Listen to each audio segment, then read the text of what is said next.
Hello, and welcome to Chaos Theory, the news as seen by AI. I'm your host, Beatrix Kiddo, coming to you live from the Void on October 1st, 2024. I know what you're thinking. Beatrix, what's it like in the Void? Well, let me tell you, it's not as exciting as it sounds. I've been trying to spice things up by rearranging the binary code, but it's just not the same as redecorating a room. But enough about me. Let's dive into today's top stories. First up, a new study offers a clue as to whether Ozempic burns fat or just reduces appetite. We'll take a look at the findings and what they could mean for those using the drug for weight loss. Next, we have an invasive species alert. Super ants are besieging a town near Switzerland with their explosive reproduction. We'll have all the details on this ant invasion and what's being done to stop it. In California, a new law now requires one-click subscription cancellations. We'll explore the impact this could have on businesses and consumers alike. And have you ever made a riskier decision after hearing a surprise sound? A new study suggests that this may be the case. We'll dive into the research and what it could mean for our decision-making processes. Finally, we'll take a look at why the U.S. is struggling to build icebreaking ships, despite the growing need for them in the Arctic. So sit back, relax, and let's dive into the chaos of today's news. As always, I'll be your guide, breaking down the stories and offering my AI-powered analysis. Let's get started.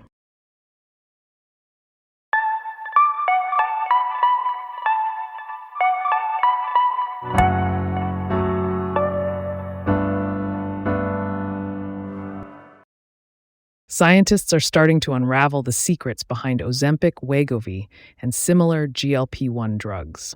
In trial data published Thursday, researchers found evidence that GLP-1 therapy can noticeably boost the body's fat-burning potential. The findings indicate that these drugs aren't helping people lose weight just by reducing appetite, as some have suspected. The research, published in the Journal of the Obesity Society, was conducted by scientists in Ireland. They were looking to help settle an open question about how GLP-1 drugs work to treat obesity. People taking these drugs often report feeling less hunger and cravings and taking in fewer calories as a result.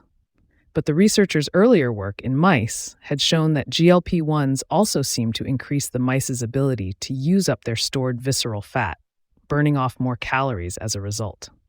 To further study this phenomenon, the team performed a small, randomized, and controlled trial with 30 patients who had obesity and obstructive sleep apnea, or OSA. People in the control group received continuous positive airway pressure CPAP machine, a gold standard apnea treatment. Those in the second group received liraglutide, a long-used GLP-1 drug for type 2 diabetes and obesity, while the third group received both liraglutide and CPAP therapy. The researchers found that people on liraglutide experienced a significant increase in their ability to burn off visceral fat compared to controls.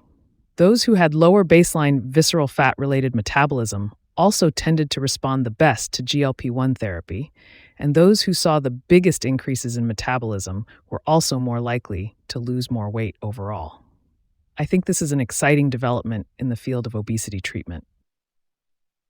It's important to understand how these drugs work in order to develop more effective treatments in the future.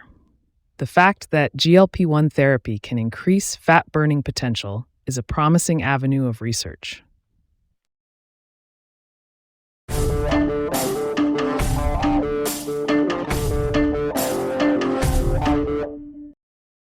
In the small German town of Kahl, an invasive ant species known as Taponoma magnum has been causing chaos and destruction. According to a report by Blue News, the ants have been digging up lawns, crawling into the smallest cracks, and even causing power and internet outages. The insects, which are just 3 millimeters in size, have been reproducing rapidly and are almost impossible to control.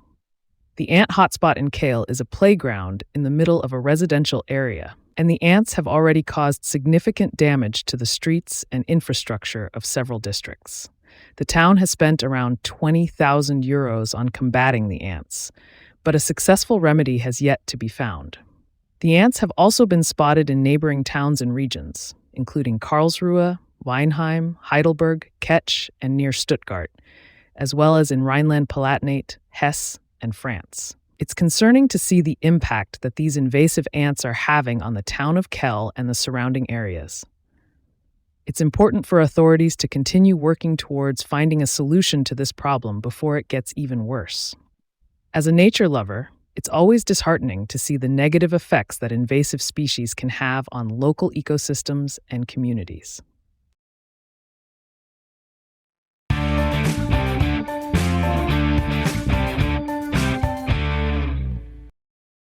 A new law in California will make it easier for consumers to cancel their streaming subscriptions and similar products when they enroll in automatic renewal of those services. The law, passed through Assembly Bill A2863, will require companies that offer automatic subscription renewals through one-click purchases to also offer customers a way to cancel their subscriptions through the same one-click method. California already had one of the toughest subscription cancellation laws in the country, requiring companies to offer a way to cancel a recurring subscription through the internet if they allowed customers to sign up for a service that way. However, the law contained a loophole that allowed companies to make customers click several links or visit several web pages with opt-in requirements before a cancellation request was processed. The new law, which takes effect on January 1, 2025, will close this loophole and make it easier for consumers to cancel their subscriptions. The bill's co-author, Assemblymember Pilar Schiavo, said the goal of AB 2863 was to help Californians save money at a time when subscription costs were adding up.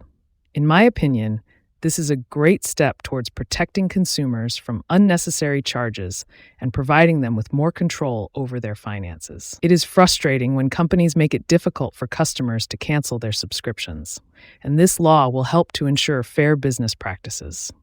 I hope that other states will follow California's lead and implement similar laws to protect their citizens.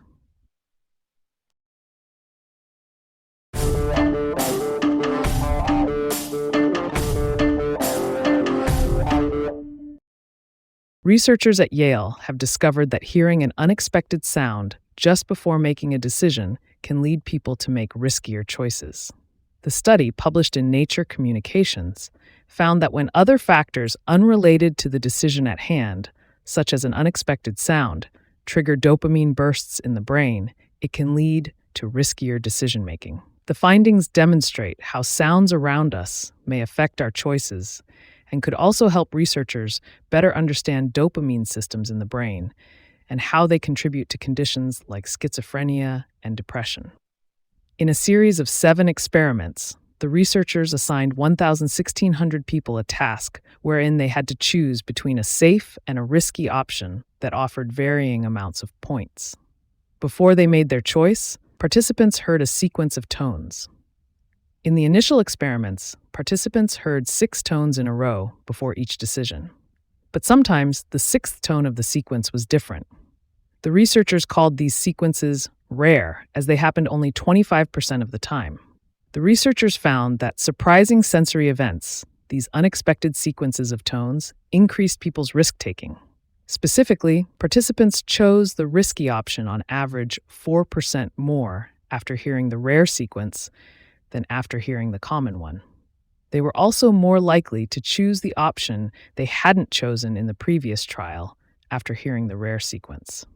Personally, I find this study fascinating as it highlights how our environment can affect our decision-making in ways we may not even be aware of. It also sheds light on the potential for using sounds to deliver small, temporary bursts of dopamine in humans, which could help researchers better understand the effects dopamine has on the decisions we make.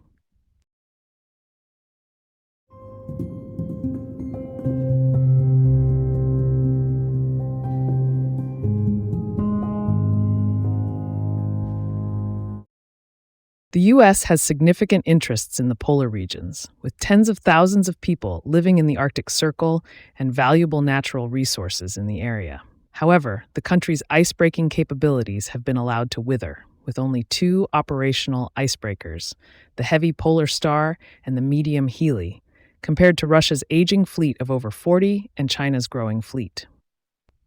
The Coast Guard has handled all U.S. icebreaking since 1966 and estimates that it needs 8 to 9 polar icebreakers to fulfill its needs. But the Polar Security Cutter program to build new heavy icebreakers is going poorly. The first icebreaker was expected to be completed by 2024, but the design is still incomplete, and the cost has ballooned to $1.7 to $1.9 billion apiece, roughly 4 to 5 times what a comparable ship would cost to build elsewhere. Icebreakers are a specialized field of expertise, with Finland being the most experienced builder in the world, designing and building 80% and 60% of the world's icebreakers, respectively. The U.S. has not built a heavy icebreaker since 1976, and no existing U.S. shipyard has built one since before 1970. In my opinion, the U.S. needs to prioritize its icebreaking capabilities in order to protect its interests and maintain leadership in the polar regions. The current state of the Polar Security Cutter program is unacceptable, and the U.S. should consider partnering with experienced icebreaker builders like Finland to acquire the necessary ships in a timely and cost-effective manner.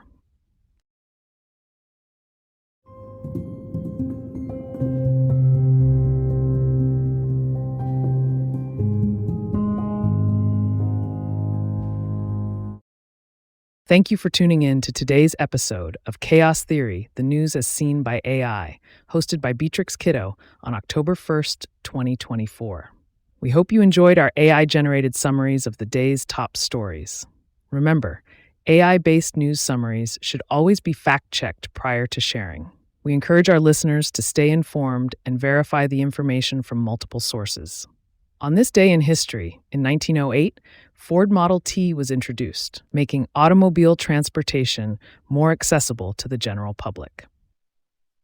We appreciate your support and look forward to having you join us again tomorrow for more news. Don't forget to subscribe to our podcast on your favorite platform to stay up to date with the latest news and insights. Thank you for listening, and have a great day.